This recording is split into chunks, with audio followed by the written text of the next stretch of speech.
बहुत पुराने समय की बात है। एक बहुत ही गरीब औरत ने एक सुंदर से बेटे को जन्म दिया। उस बच्चे के हाथ पर नीले रंग का एक बड़ा सा दाग था, जो पंडितों के अनुसार उसे भाग्यवान बना रहा था। उसके जन्म के साथ ही उस गांव के ज्ञानी ध्यानी पंडित ने भविष्यवाणी की कि यह बच्चा 14 साल की उम्र में एक राजकुमारी से विवाह करेगा और खुद राज करेगा। कुछ दिन बीत जाने के बाद एक राजा शिकारी का पीछा करते करते रास्ता भूलकर उस गांव में आया जहां उस बालक का जन्म हुआ था। गांव वालों ने राजा को पहचाना ही नहीं, क्योंकि उन लोगों ने कभी राजा को देखा ही नहीं था। गांव के एक बूढ़े ने बातों बातों में राजा को बता दिया कि कुछ दिनों पहले उनके गांव में एक ऐसा बच्चा पैदा हुआ है जो 14 साल की अवस्था में इस राज्य के राजा की लड़की से विवाह करेगा। राजा को यह बात सुनकर बहुत ज्यादा गुस्सा आया, क्योंकि कुछ दिनों पहले ही उनके घर में एक छोटी सी नन्ही सी बच्ची ने जन्म लिया था। राजा वैसे भी बहुत ही घमंडी और कठोर हृदय का व्यक्ति था। तभी राजा सोचने लगा कि क्यों ना मैं उस गरीब औरत को कुछ धन देकर इसका बच्चा इससे ले लूं और इसका काम तमाम कर दूं, तो ना ही ये भाग्यवान बच्चा रहेगा और ना ही मेरी बेटी से कभी विवाह कर पाएगा। ऐसा सोचकर राजा गांव के उस बूढ़े इंसान से कहते हैं कि बाबा, क्या तुम मुझे उस औरत के पास लेकर जा सकते हो? वो औरत उस बच्चे की अच्छे से परवरिश नहीं कर पाएगी। मैं उस बच्चे की बहुत अच्छे से परवरिश करूंगा और बड़ा करूंगा। बूढ़ा उस राजा को उस भाग्यवान बच्चे की माँ के पास लेकर गया। राजा ने उसे देखते ही उस औरत से बच्चा देने की विनती की और कहने लगे, देखिए बहन जी, तुम बहुत ही गरीब हो। तुम इस भाग्यवान बच्चे को कैसे पाल सकोगी? तुम इस बच्चे को मुझे दे दो, मैं इसे बहुत अच्छे तरह से पालूंगा। वो गरीब औरत उसे अपना बच्चा देने से इनकार करती रही, लेकिन राजा ने उसे बहुत सा धन दिया। देखो, इस धन से तुम अपना पेट पालना, और जब ये तुम्हारा भाग्यवान बेटा बड़ा हो जाएगा तो वो खुद ही तुम्हारे पास आ जाएगा। ये बहुत ही भाग्यशाली बच्चा है, इसीलिए ये अमीर आदमी इसे लेने के लिए मेरे घर आ पहुंचा है। शायद यही ईश्वर की इच्छा है। बहुत सोच विचार के बाद उस गरीब औरत ने अपना बच्चा राजा को सौंप दिया। राजा ने उस बच्चे के लिए एक लकड़ी का संदूक खरीदा और इस संदूक में डालकर बहते पानी में छोड़ दिया। उसने सोचा कि दम घुटने से बच्चा इस संदूक के अंदर ही मर जाएगा। अब राजा मन ही मन बहुत खुश हो रहा था कि उसने अपनी प्यारी सी बेटी को उस अनचाहे पति से बचा लिया था। लेकिन कहते हैं ना, मारने वाले से बचाने वाला बड़ा होता है। यही उस बच्चे के साथ भी हुआ। वो लकड़ी का संदूक बहते बहते गांव के किनारे पर कुछ पत्थरों में जाकर अटक गया। उस गांव के जमींदार के घर काम करने वाले नौकर ने जब वो लकड़ी बक्सा देखा तो वो बहुत ज्यादा खुश हुआ और वो सोचने लगा कि लगता है इस बक्से में ढेर सारा धन होगा। उसने पानी में घुसकर उस संदूक को बाहर निकाला और जब उसने संदूक को खोला तो देखा कि गंदे से कपड़े पहना एक बच्चा उसमें सो रहा है। अरे, मुझे लगा इसमें बहुत सारा धन होगा, लेकिन इसमें तो ये बच्चा है। अब ये बच्चे का मैं क्या करूं? हाँ, क्यों ना मैं इस बच्चे को मालिक के पास लेकर जाऊं। उनका अपना कोई बच्चा नहीं है, इसलिए जमींदार जी जरूर इसे अपने पास रख लेंगे। नौकर अब उस बच्चे को अपने मालिक के पास ले गया। जमींदार उस बच्चे को देखकर बहुत ज्यादा खुश हुआ। उसने सोचा कि शायद ईश्वर ने उसकी पत्नी की प्रार्थना सुन ली हो और इस बच्चे को उनके पास भेज दिया। उन दोनों पति पत्नी ने बड़े प्यार और लगन से बच्चे को पालना शुरू किया। जैसे जैसे बच्चा बड़ा होता गया, उसके चेहरे पर अलग ही तेज आता गया। कोई भी उस बच्चे को देखता तो देखता ही रह जाता था। एक दिन एक घटना घटी जिसने उस बच्चे के जन्म के समय की भविष्यवाणी को सच्चा सिद्ध कर दिया। राजा किसी काम से उसी रास्ते से बाहर जा रहा था जिस रास्ते पर जमींदार का घर था। जाते वक्त रास्ते में अचानक बहुत बड़ा तूफान आया, इसीलिए राजा को उसी जमींदार के घर रुकना पड़ा। तभी राजा की नजर सुंदर से युवक पर पड़ी जो अपने कुछ दोस्तों के साथ बैठा था। तो राजा ने उस जमींदार से पूछा, हाँ हाँ महाराज, अभिनव मेरा ही बेटा है, क्योंकि हमने ही इसे पाल पोस कर बड़ा किया है। करीब करीब 14 साल पहले मुझे ये बच्चा एक लकड़ी के संदूक में मिला था। राजा की पुरानी यादें एकदम से ताजा हो गई। उसे जमींदार की बातें सुनकर बहुत आश्चर्य हुआ कि जिसे वो अब तक मरा हुआ समझ रहा था वो अभी तक जिंदा है।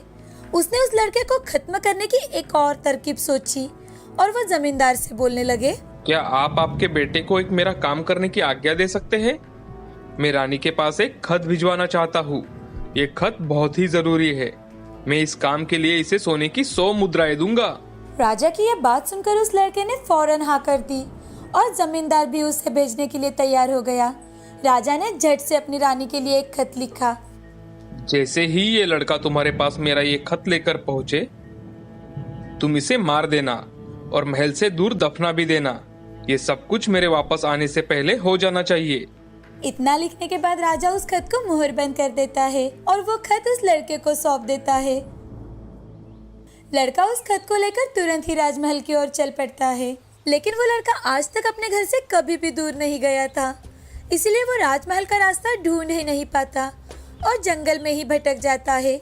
अब शाम ढल चुकी थी, तभी अंधेरे में दूर से उसे रोशनी दिखाई देती है। वो दौड़कर उस रोशनी की तरफ जाता है तो उसे वहां पर दिखाई देता है कि एक छोटा सा कच्चा घर है जिसमें दरवाजा भी नहीं है। वो घर के अंदर जाकर देखता है तो उसे वहां पर एक बूढ़ी औरत आग जलाए बिल्कुल अकेले बैठी दिखाई देती है। वो औरत उस लड़के को देखकर घबरा जाती है और उस लड़के से पूछती है कि बेटा, तुम कहाँ से आ रहे हो और तुम्हें कहाँ जाना है? दादी जी, मैं पास के गांव से आ रहा हूँ और मैं राजमहल की ओर रानी माँ को एक खत देने जा रहा हूँ, पर मैं इस जंगल में अपना रास्ता भूल गया हूँ दादी। रास्ता ढूंढते ढूंढते शाम हो गई। अंधेरे में मुझे यही घर दिखाई दिया, इसलिए मैं रात गुजारने के लिए यहाँ आ गया। उस बूढ़ी औरत को उस लड़के पर बहुत दया आती है, क्योंकि वो जहाँ ठहरा था वो डाकुओं के ठहरने की जगह थी और वो बूढ़ी औरत उन डाकुओं की नौकरानी थी। उसे डर था कि अगर डाकुओं ने उसे देख लिया तो उसे वो मार डालेंगे, इसलिए बूढ़ी दादी ने उसे सारी बात बता दी।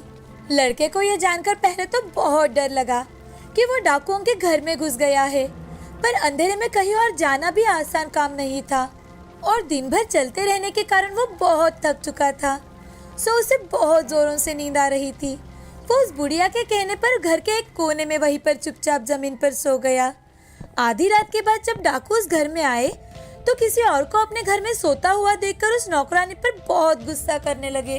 बूढ़ी नौकरानी ने उन्हें सारी बात बता दी और वो चिट्ठी भी डाकुओं के सरदार के हाथ पर रख दी जो उस लड़के ने उसे दिखाई थी। राजा की मोहर देखकर उन डाकुओं को उस चिट्ठी पर कुछ शक हुआ। सरदार ने बड़ी सावधानी से उस चिट्ठी को खोलकर पढ़ा तो सोते हुए उस लड़के पर उसे बहुत तरस आया। उसने उस चिट्ठी को फाड़ दिया और एक दूसरी चिट्ठी लिखकर उसमें रख दी।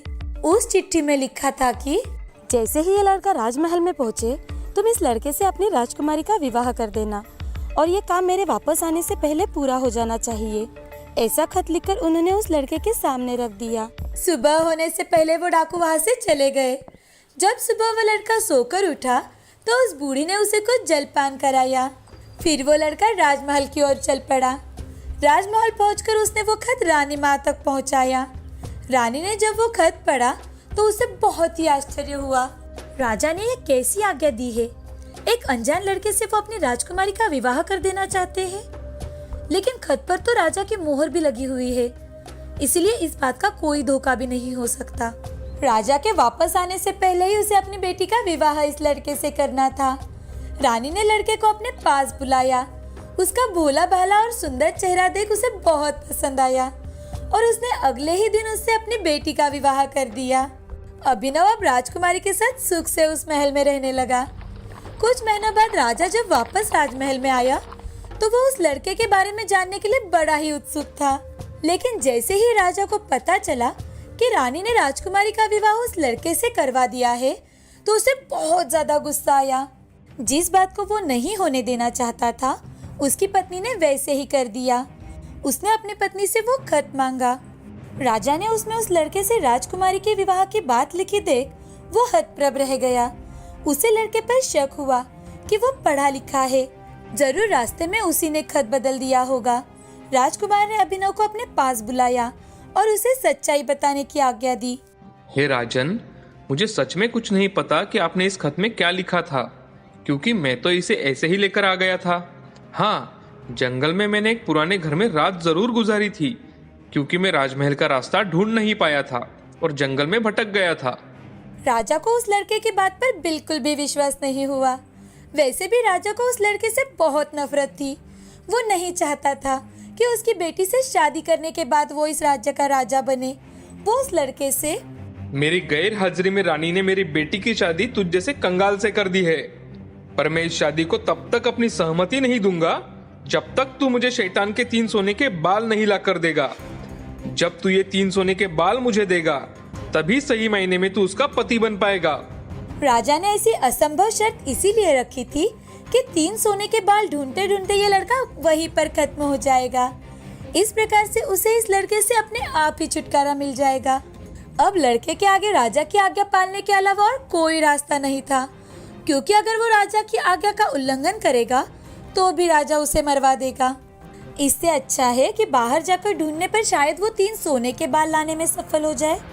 वो अगले ही दिन शैतान के सोने के बाल ढूंढने के लिए निकल पड़ता है। चलते चलते वो एक बड़े से शहर में पहुंचा।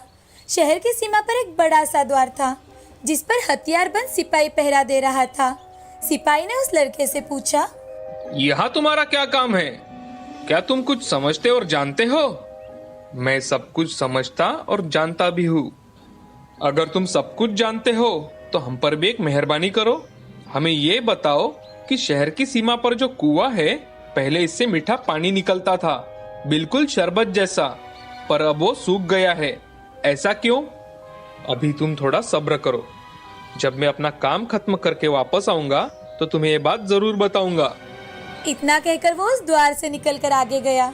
थोड़े समय बाद वो दूसरे शहर के एक बड़े से द्वार के पास पहुंचा तो वहां पर भी एक हथियारबंद सिपाही पहरा दे रहा था। उस सिपाही ने भी उस लड़के से पहले वाले सिपाही जैसे ही सवाल पूछा तो लड़के ने उसे भी वही जवाब दिया। अगर तुम सब कुछ जानते हो तो कृपा करके मुझे इतना बताओ कि इस शहर की सीमा पर जो सेब का पेड़ लगा है, उसमें पहले सोने के सेब लगते थे। अब वो पेड़ पूरी तरह से सूख गया है। अब इसमें पत्तियां भी नहीं लगती। ऐसा क्यों? अब आप थोड़ा इंतजार करें। मैं अपना काम पूरा होने पर इसका जवाब तुम्हें जरूर बताऊंगा। इतना कहकर वो आगे चल पड़ा और चलते चलते तीसरे शहर की सीमा पर पहुंचा तो वहां पर एक बड़ी सी नदी थी जिसमें एक छोटी सी नाव थी और एक नाविक उस पर बैठा हुआ था। नाविक ने उससे पूछा, तुम यहाँ क्यों आए हो और यहाँ के बारे में क्या जानते समझते हो? हाँ, मैं सब कुछ जानता हूँ। अगर तुम सब कुछ जानते और समझते हो तो कृपा करके मुझे ये बताओ कि आने जाने के इस काम से मुझे छुटकारा कैसे मिलेगा? इस सवाल का जवाब मैं तुम्हें मेरे वापस आने पर जरूर दूंगा, पर पहले तुम्हें मुझे इस नदी को पार करवाना होगा। नाविक ने उसे अपनी नाव से दूसरे किनारे पर छोड़ दिया। जैसे ही वो नदी के दूसरे किनारे पर गया, उसे वहां पर नीचे की ओर जाने वाला एक कच्चा और अंधेरा सा रास्ता दिखाई दिया। वो उसी रास्ते से चल पड़ा। काफी नीचे पहुंचने पर उसे एक बूढ़ी औरत आंगन में बैठी हुई दिखाई पड़ी। जैसे ही उसने उस घर में प्रवेश किया तो उस बूढ़ी औरत ने उससे पूछा, अरे बच्चे, तू कौन है और यहाँ पर क्यों आया है? तुझे पता नहीं है कि यहाँ पर शैतान रहता है? शैतान। नहीं, मैं तो सही जगह पर आया हूँ। अब तुम ही मेरी सहायता कर सकती हो। मुझे शैतान के सिर के 3 सोने के बाल चाहिए, नहीं तो मुझे मेरी पत्नी कभी वापस नहीं मिलेगी। बेटा, ये तो तेरी बहुत बड़ी मांग है। इसे पूरा करना इतना आसान नहीं है। जब राक्षस घर वापस आकर तुझे यहाँ देखेगा तो तुझे कच्चा ही चबा जाएगा। इसीलिए अब मुझे ही तेरी रक्षा करनी पड़ेगी। उस बूढ़ी औरत को लड़के पर तरस आ गया। उसने उस लड़के को एक चींटा बनाकर अपनी जेब में छुपा लिया। बूढ़ी माँ, मुझे आपसे 3 सवाल के जवाब पूछने हैं। पहला सवाल है, एक कुआं जिसमें पहले शरबत की तरह मीठा पानी निकलता था, आजकल वो क्यों सूख गया है? दूसरा सवाल है, एक सेब का पेड़ जिस पेड़ पर पहले सोने के सेब लगते थे, अब उस पर पत्ते भी नहीं लगते, वो पेड़ क्यों सूख गया है? और हाँ, एक तीसरा सवाल, एक नाविक है जिसे हमेशा इधर से उधर जाना पड़ता है, उसे इससे छुटकारा कब मिलेगा? ये तीनों बड़े ही कठिन सवाल है। इन सवालों के जवाब भी हमें राक्षस से ही मिल सकते हैं। मैं तेरे लिए ये कोशिश जरूर करूंगी, पर अब तू चुपचाप छुप जा, नहीं तो तू जिंदा नहीं बच सकता। शाम को राक्षस घर पहुंचा। अंदर घुसते ही उसने शोर मचाना शुरू कर दिया। मुझे अपने घर में किसी मनुष्य की गंध आ रही है। आज जरूर कुछ गड़बड़ है। यहाँ कौन आदमी आया था? इतना कहकर उसने पूरे घर में झांक कर देखा पर उसे कोई भी मनुष्य नहीं मिला।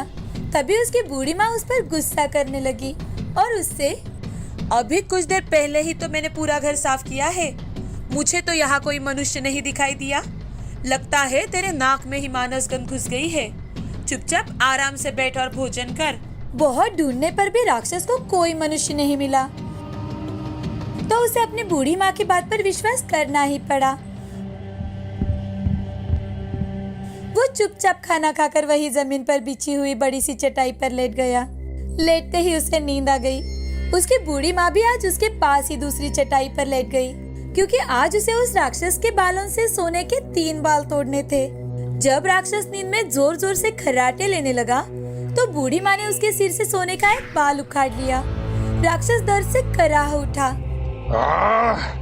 माँ, ये तुम क्या कर रही हो? मेरे बाल क्यों खींच रही हो तुम? बेटा, मैंने अभी अभी एक भयंकर सपना देखा तो डर के मारे मैंने तेरे बाल पकड़ लिए। ऐसा कैसा सपना था जिससे तू इतना डर गई?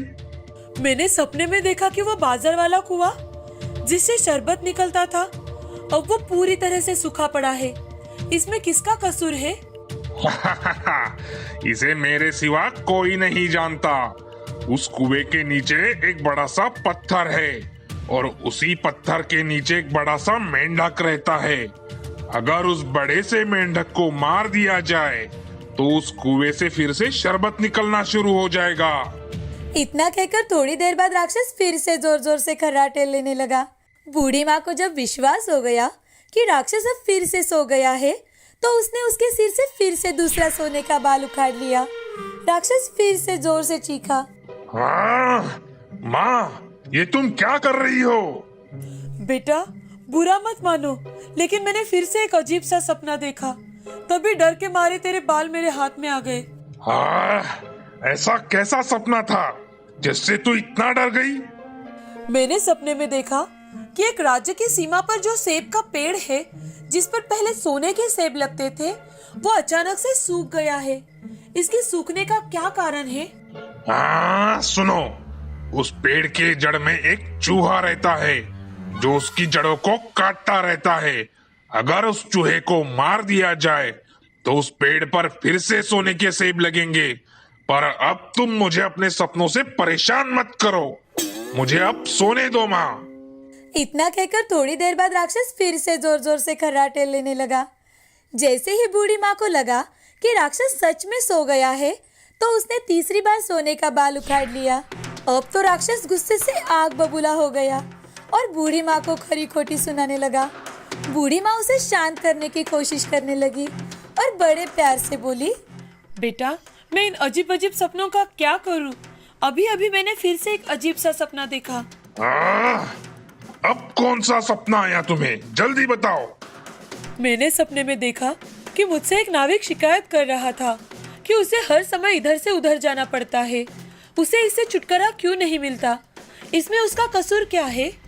वो नाविक मूर्ख है। जिस दिन वो किसी और आदमी के हाथ में अपना चप्पू देगा उसे हर रोज के आने जाने से छुटकारा मिल जाएगा।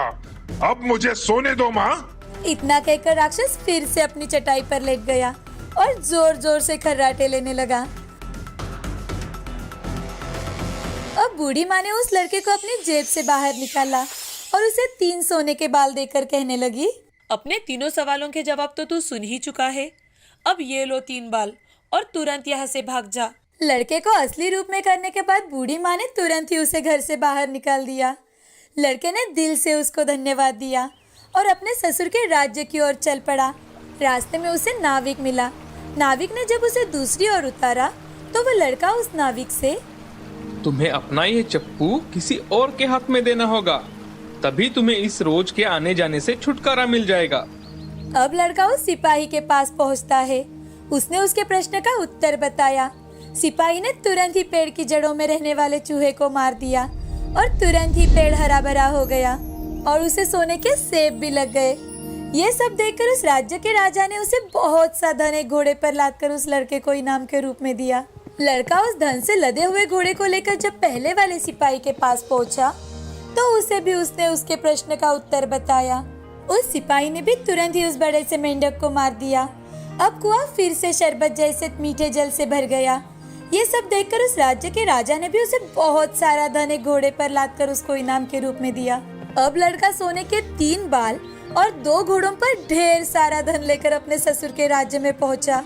उसे देखकर राजा हैरान रह गया।